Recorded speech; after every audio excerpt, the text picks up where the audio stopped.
नमस्ते बच्चों। नमस्ते टीचर। ये है पाठ 15 हमारा जिला और हमारा राज्य। बच्चों हमारे राज्य का क्या नाम है? महाराष्ट्र। Very good, Maharashtra. और हमारा जिला कौन सा है? मुंबई। Very good. देखो बच्चों, ये जैसे पेड़ है, पत्ती, डाली, फूल, फल, इसी से मिलकर पेड़ बनाना, इसी प्रकार से गांव, बस्ती, छोटे छोटे जिलों से मिलकर राज्य, राज्य से मिलकर देश बनता है। ठीक है बच्चों। यहाँ पर कुछ प्रश्न दिए गए हैं बच्चों, उसको उत्तर मैंने पीछे लिखा है, आप लिखो। ये प्रश्नों के उत्तर है बच्चों, इसे आप अपनी उत्तर पुस्तिका में लिखिए और प्रश्न याद करिए।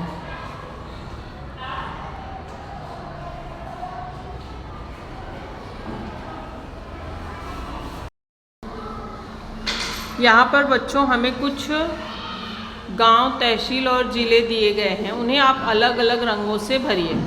मतलब जैसे आपने गांव को रेड कलर करना है, तहसील को नीला, जो ज़िला आए उसको पीले कलर से करिए ताकि आपको देखने में पता चले। जैसे ये गढ़चिरौली ज़िला है, ये देखिए बच्चों, यहाँ पर ये इतना गढ़चिरौली है, तो इसको आप पीले कलर से भर दीजिए।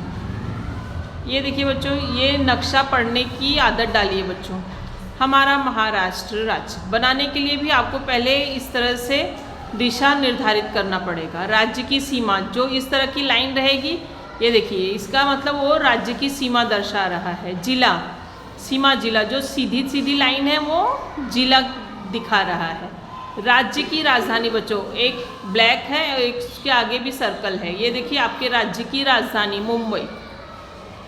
राज्य की उपराजधानी नागपुर, यहाँ पे देखिए बच्चों डॉट दिया हुआ है। ये देखो बच्चों, आपको जो मानचित्र दिखाया गया है वो आपकी प्राकृतिक, मतलब जो पेड़ पौधे हैं वो दिखाया जा रहा है।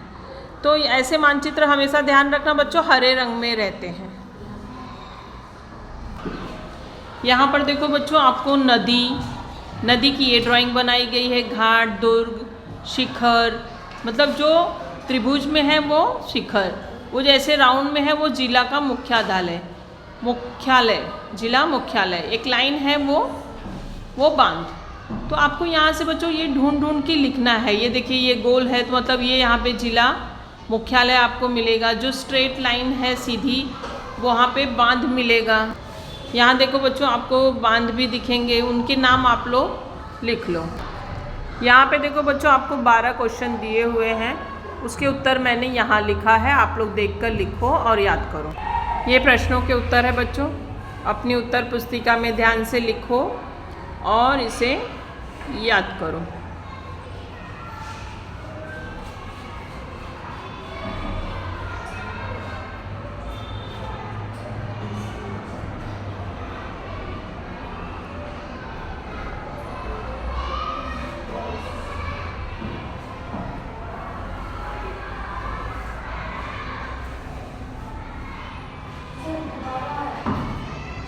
यहाँ पे भी बच्चों प्रश्नों के उत्तर दिए गए हैं, अपनी उत्तर पुस्तिका में ध्यान से देखिए और लिखिए। प्रश्नों के उत्तर लिखने के बाद बच्चों इसे याद भी करिए, जिससे आपको अपने ज़िले और अन्य ज़िलों के बारे में भी जानकारी प्राप्त होगी।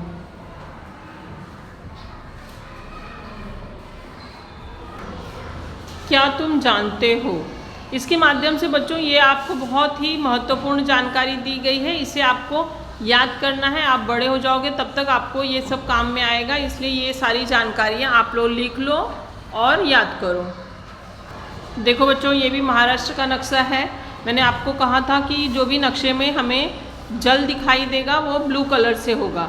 ये देखिए अरब सागर है, जहाँ पे आपको अत्यधिक वर्षा वाले क्षेत्र हैं उसको इस कलर से दिखाया गया है।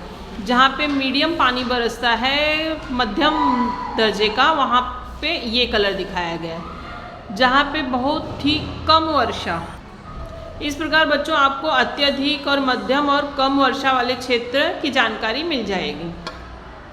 अब पिछले मानचित्र में बच्चों हमने देखा था कहाँ पर अधिक वर्षा होती है, कहाँ पे मध्यम, कहाँ पे कम। अब वहाँ से देखकर आपको इस मानचित्र में भरना है। अधिक वर्षा वाले क्षेत्र पे आपको भात का मतलब धान, राइस, ठीक है बच्चों, तो वो जहाँ पे आपको ये अधिक वर्षा वाले क्षेत्र हैं, जो भी आपको क्षेत्र अधिक वर्षा वाला दिखा, वहाँ पे आपको धान भात दिखाना है, चावल रेड कलर से।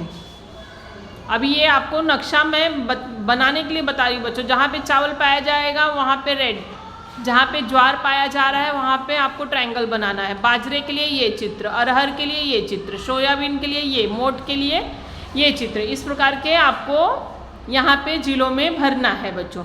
यहाँ पे देखो आपको हमने तालिका बना के दे दी है, अधिक, मध्यम, कम वर्षा वाले क्षेत्र।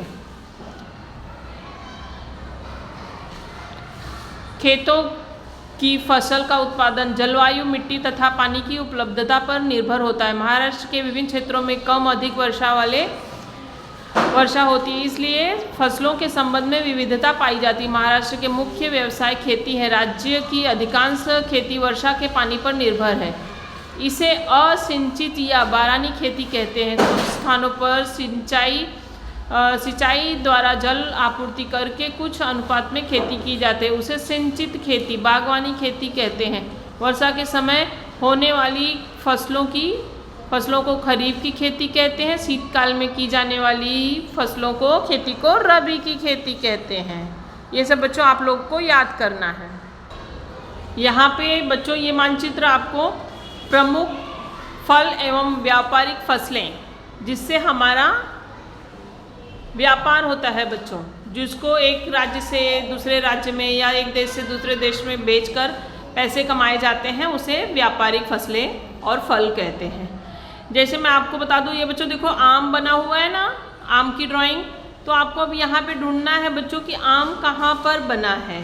तो वो उस राज्य में आप समझिए कि जहाँ पे भी आम बना है वहाँ पे आपको देखो बच्चों, जैसे यहाँ पे हमें आम दिखाया जा रहा है ड्राइंग से, तो उन क्षेत्रों के आप नाम लिखो। जैसे यहाँ पे प्रश्न कर रहा है अंगूर की फसल दर्शाने वाले जिलों को अधोरेखित करो, मतलब अंडरलाइन करो।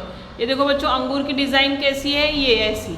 तो आप देखो यहाँ पे जो भी अंगूर बना हुआ है ड्राइंग, उन जिलों को आपको अंडरलाइन करना है। इसी प्रकार से सारे गोल बनाओ जो भी चीज़ आपसे पूछी जा रही है।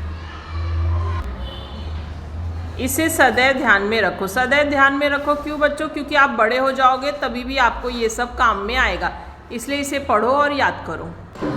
आप अपने गांव और क्षेत्र में जाओ बच्चों, तो वहाँ की खेती और बागवानी ज़रूर देखो कि कौन सी खेती कैसे की जाती है, कैसे सिंचाई होती है। खेती के बारे में किसान से, अपने घर वालों से इसके बारे में ज़रूर चर्चा करो। बच्चों अलग अलग राज्य की अलग अलग भाषा और बोलियाँ होती हैं। जैसे यहाँ पे दिया हुआ है, महाराष्ट्र राज्य का निर्माण 1 मई 1960 के दिन हुआ है। वहाँ यहाँ की भाषा, राजभाषा क्या है बच्चों? मराठी है। भाषा के संबंध में महाराष्ट्र में समानता और विविधता भी दिखती है, क्योंकि यहाँ पे बच्चों अलग अलग राज्य और क्षेत्र से लोग व्यापार और शिक्षा के लिए आते हैं। कोंकण में कोंकणी, मालवणी, विदर्भ में वरहाड़ी, खानदेश में अहिरानी खानदेशी बोली जाती है। इसी प्रकार से अन्य पारंपरिक भाषाएं भी है, गौरमाटी, कोलामी, कोरकू, ये आदिवासियों की पारंपरिक बोलियां हैं। बच्चों महाराष्ट्र में परंपरागत ढंग से इस प्रकार के सारे उत्सव मनाए जाते हैं। दीपावली, दशहरा, क्रिसमस, बड़ा दिन, ईद इत्यादि पर्व लोग खुशी खुशी यहाँ पर मिलजुल कर मनाते हैं। कोंकण के मुख्य रूप से नारियल पूर्णिमा, होली, गणेशोत्सव आदि पर्व मनाए जाते हैं। इसके विपरीत पठारी क्षेत्रों में दशहरा, दीपावली भी और बैल पोला आदि बड़े पर्व बहुत ही बड़े पैमाने पर मनाए जाते हैं। 15 अगस्त और 26 जनवरी ये दोनों राष्ट्रीय पर्व पूरे देश में उत्साह के साथ मनाया जाता है। अच्छा बच्चों, यहाँ पर सुधीर और स्वप्निल तुम्हारे गांव में आए हैं। मान लो कोई दोस्त तुम्हारे गांव में आए हैं, अपने ज़िले का कोई प्रसिद्ध खाद्य पदार्थ, खाने की चीज़ उन्हें देना है, तो कौन सा दोगे? कल सब लोग अपने घर से एक एक चीज़ बना कर लाएंगे ना, जो तुम्हारे गांव में बनाया जाता है, बना के लाओगे टेस्ट करने के लिए, एक दूसरे को टेस्ट कराने के लिए।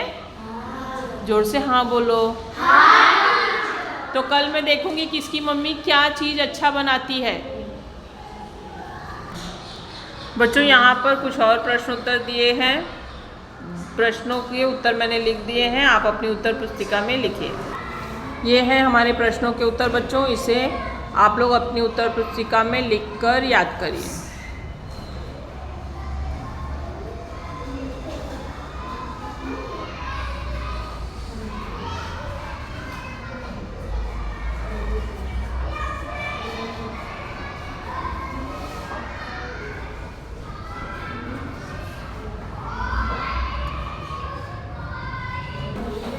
Thank you student, please check my playlist and subscribe my channel.